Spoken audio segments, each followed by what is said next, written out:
తెలుగు భాషాభిమానులకు స్వాగతం. నేను మీ భాస్కరాచార్య చింతాడ. సరదాగా నేర్చుకుందాం ఛానల్లో తెలుగు భాషను స్పష్టంగా క్షుణ్ణంగా నేర్చుకోవడానికి ప్రయత్నం చేస్తున్నాం. అందులో భాగంగా ఈరోజు మరికొన్ని కొత్త విషయాలతో మీ ముందుకు వచ్చాను. నా వీడియోని పూర్తిగా చూడండి, చూసి ఓ లైక్ చేయండి, సబ్స్క్రైబ్ చేసుకోండి, షేర్ చేయండి. ఇది మీలాంటి కొంతమంది తెలుగు భాషాభిమానులకు చేరుతుంది. వాళ్ళు కూడా విషయాలు తెలుసుకోవడానికి వీలవుతుంది. ఇక విషయంలోకి వెళ్తే, ఈరోజు మనం తెలుగులో అంకెలు ఏమిటి, తెలుగులో అంకెలు అంటున్నారు అనుకుంటున్నారా? అవును, మనం నేర్చుకుంటున్న అంకెలు 1, 2, 3, 4 అని తెలుగులో పలుకుతున్నాం, ఇంగ్లీష్లో రాస్తున్నాం. మనం రాస్తున్న అంకెలు ఆంగ్ల సంఖ్యామానంలో అంకెలు. మనం మన తెలుగు భాషలో అంకెలు కూడా ఉన్నాయి.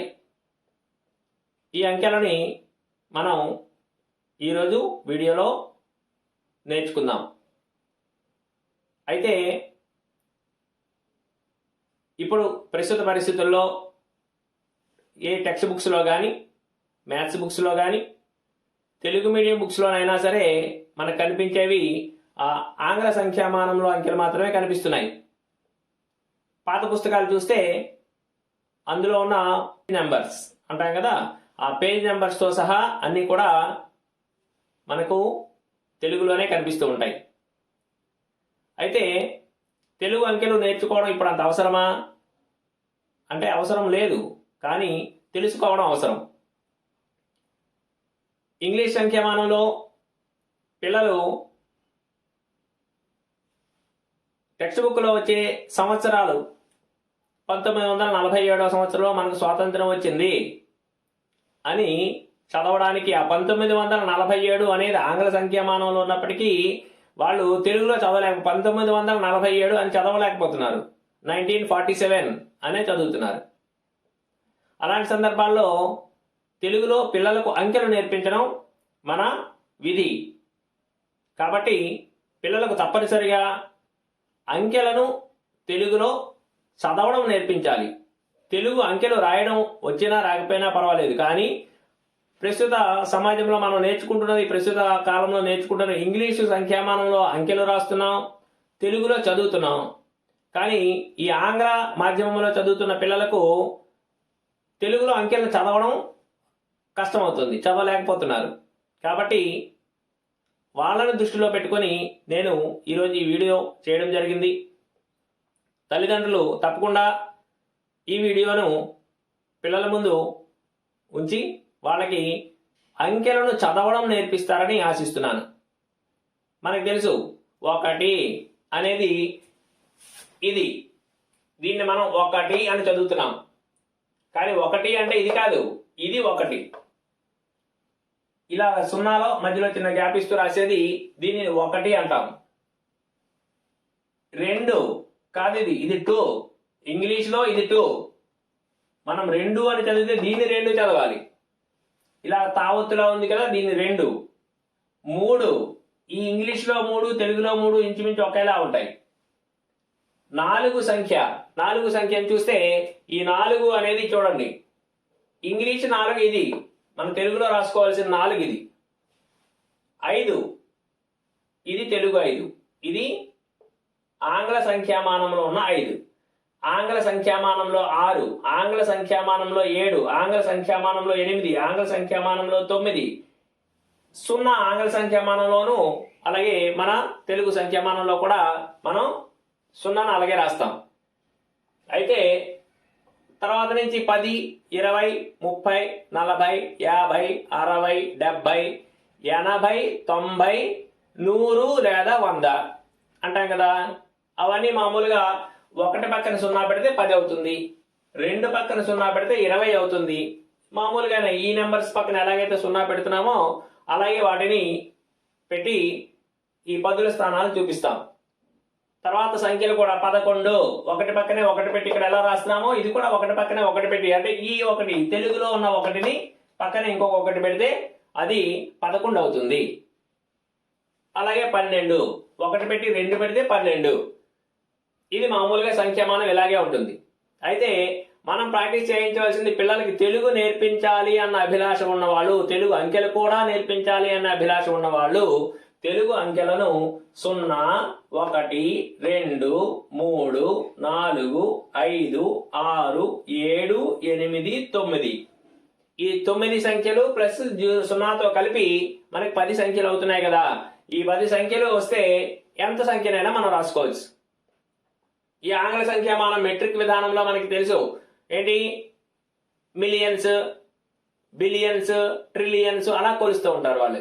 మనం ఏం చేస్తాం, హిందూ అరబిక్ లో వేలు, లక్షలు, కోట్లు, 10 కోట్లు అలా మనం లెక్క పెడుతూ ఉంటాం కదా. అలాంటి వాటికి మనం ఈ తెలుగు నెంబర్స్ ఏవైతే ఉన్నాయో హిందూ అరబిక్ సంఖ్యామానంలో వీటిని ఉపయోగించుకోవడం సమంజసం. అయితే ఈ సంఖ్యామానంలో సంఖ్యలు లెక్క పెట్టేటప్పుడు పిల్లలకు తప్పనిసరిగా మీరు ప్రాక్టీస్ చేయించవలసింది ఒక సంఖ్య. ఈ ఆంగ్ల సంఖ్యామానంలోనే రాయండి, కానీ తెలుగులో చెప్పమనండి. 1 పక్కనే 9 రాయండి, అడగండి. 19 అని తక్కువ చెప్పేస్తున్నాడు, అది 19 అన్న విషయం వాడికి తెలియడం లేదు. ఆ విషయాన్ని మనం తెలియజేయాలి. అందుకే తెలుగులో 100 సంఖ్యలు వాడికి వచ్చేంత వరకు, పిల్లవాడికి వచ్చేంత వరకు మనం 100 సంఖ్యలు, 100 అంకెలు వచ్చేంత వరకు మనం వాడికి అభ్యాసం చేయించాలి. అలా చేయించడం ద్వారా అంకెలను స్పష్టంగా నేర్చుకోగలడు, తెలుగులో అంకెలు చదవగలడు. ప్రస్తుతం ప్రతి పిల్లవాడు, ఆంగ్ల మాధ్యమంలో చదువుతున్న ప్రతి పిల్లవాడు తెలుగు అంకెలు చదవడంలో ఇబ్బంది పడుతున్నాడు. అలాంటి వాడికి మనం తెలుగు అంకెలు నేర్పించడం మన బాధ్యత. అందుకే చెప్తున్నాను, తెలుగు అంకెలు నేర్పించండి. 1, 2, 3, 4 అని ఈ ఆంగ్ల సంఖ్యామానం అంకెలే వేయండి. వేసి తెలుగు అంకెల్లో వాడికి చెప్పించండి. 1, 2, 3 నెంబర్ వేయగానే 1, 2, 3, 4 చెప్పేస్తున్నాడు, ఈజీగా చెప్పగలుగుతున్నాడు. కానీ ఆ తెలుగు అంకెను 57, 57 టక్కని చెప్తున్నాడు, దాన్ని 57 అని వాడికి తెలియడం లేదు. అందుకోసం మీరు తెలుగు నేర్పించదలుచుకున్న వాళ్ళు, తెలుగు బాగా రావాలనుకుని ఎవరైతే ఉద్దేశంతో ఉన్నారో అలాంటి వాళ్ళకి తెలుగు అంకెలు నేర్పిస్తారని నేను ఆశిస్తున్నాను. ఇది తెలుగు అంకెలు నేర్చుకునే విధానం. తర్వాత వారముల పేర్లు. మీ పిల్లలలో ఎంతమందికి తెలుగు వారాల పేర్లు తెలుసు? తెలిసిన వాళ్ళు కామెంట్ బాక్స్లో మా పిల్లలకి తెలుసు లేదా నాకు తెలుసు అని కామెంట్ పెట్టండి, సంతోషిస్తాను. ప్రస్తుతం టుడే సండే అంటున్నారంతే. సండేని ఆదివారం అంటారని తెలియదు, ఆదివారము అన్న సంగతి తెలీదు. తెలుగులో ఆదివారము అన్న పేరు వారికి తెలియదు. ఈరోజు ఏ వారం అంటే డోంట్ నో. ట్యూస్డే తెలిసిపోతుంది, కానీ మంగళవారం అన్న సంగతి వాడికి తెలియడం లేదు. కాబట్టి తెలుగులో వారాల పేర్లను తప్పనిసరిగా వాళ్ళ చేత కంఠస్థం చేయించండి. చూడండి, ఆదివారము ఇంగ్లీష్లో సండే, సోమవారము మండే, మంగళవారము ట్యూస్డే, బుధవారము వెన్స్డే, గురువారము థర్స్డే, శుక్రవారము ఫ్రైడే, శనివారము సాటర్డే అని చెప్పుకున్నాం కదా. ఇది ఏ వారానికి ఆ వారం పిల్లవాడు చెప్పగలిగేటట్టు ఉండాలి. నిన్న ఏ రోజు అడిగితే వెంటనే ఈ రోజుకి ముందు రోజు ఏదో వాడికి గుర్తు రావాలి. రేపు ఏ రోజు అడిగితే ఈ రోజుకి మరుసటి రోజు ఏ రోజు వాడికి గుర్తు రావాలి. అలాగా పిల్లల చేత ఈ రోజులు ఏవైతే ఉన్నాయో, వారాల పేర్లు ఏవైతే ఉన్నాయో వాటిని మనం అభ్యాసం చేయించాలి. చిన్నప్పుడు మనకి ఆదివారం 1, సోమవారం 2, మంగళవారం 3, బుధవారం 4, గురువారం 5, శుక్రవారం 6, శనివారం 7, ఈ 7 వారముల పేర్లు అని చదివించేవారా లేదా?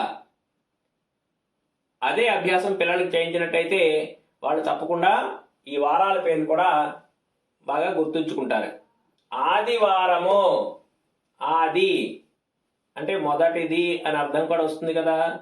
ఆదిత్యుడు, సూర్యుడు, సూర్యనారాయణమూర్తిని అది సూచిస్తూ ఉపయోగించిన వారం పేరు. ఇది మన హిందూ సాంప్రదాయం ప్రకారం గ్రహాల పేర్లన్నిటినీ వారాల పేర్లుగా మలుచుకున్నాం. ఆ వారాల పేర్లు గ్రహాల పేర్లు మనకి ఒకటిగా ఉంటాయి. కాబట్టి ఆదిత్యుడు, సూర్యుడు, ఆయన పేరు మీదుగా ఆదివారాన్ని మనం పిలుచుకుంటూ ఉంటాం. అయితే ఆది అంటే మొదలు, వీకెండ్ కాదు, అది బిగినింగ్, స్టార్టింగ్, మొదటి రోజు అది. అవునా? వీకెండ్స్ అంటే సండే, సాటర్డే, సండే, ఆ రెండు వీకెండ్స్ అనుకుంటాం కదా. కాదు, మనకి వీక్ మొదలయ్యేది దేంతో? ఆదివారంతో మొదలవుతుంది. కాబట్టి ఆదివారం మనకు మొదటి రోజు, శుభారంభం. ఆదివారం మనకి మొదటి రోజుగా చెప్పుకుంటాం. కాబట్టి పిల్లలకు అక్షరాలు రాయడం, చదవడం రెండూ నేర్పించాలి. అక్షరాలు రాసినప్పుడు కూడా గుణింతంతో పాటు చదివి రాయించినట్లయితే తప్పకుండా వాడు ఈ గుణింతం తప్పు లేకుండా రాస్తాడు. మీ భాషలో చెప్తే స్పెల్లింగ్ మిస్టేక్ లేకుండా రాస్తాడు. ఆ దాగుడిస్తేది ఆది, వాకు దీర్ఘమిస్తే వా, రా, మాకొమ్మిస్తేమో ఆదివారము. సాకోత్వమిస్తే సో, మా సోమ, వాకు దీర్ఘమిస్తే వా, రా, మాకొమ్మిస్తేమో సోమవారము. మా గాకు దాపలు సున్నా పెడితే ఇంకా మంగ అళ, మంగళ, వాకు దీర్ఘమిస్తే వా, రా, మాకొమ్మిస్తేమో మంగళవారము. బాకొమ్మిస్తే బు, ధ, బుధ, వాకు దీర్ఘమిస్తే వా, రా, మాకొమ్మిస్తేమో బుధవారము. గాకొమ్మిస్తే గు, రాకొమ్మిస్తే రు, గురు, వాకు దీర్ఘమిస్తే వా, రా, మాకొమ్మిస్తేమో గురువారము. సాకొమ్మిస్తే సు, కా కింద రావత్తిస్తే క్ర, శుక్ర, వాకు దీర్ఘమిస్తే వా, రా, మాకొమ్మిస్తేమో వారము, శుక్రవారము. శ నాగుడిస్తేని, శని, వాకు దీర్ఘమిస్తే వా, రా, మాకొమ్మిస్తేమో శనివారము.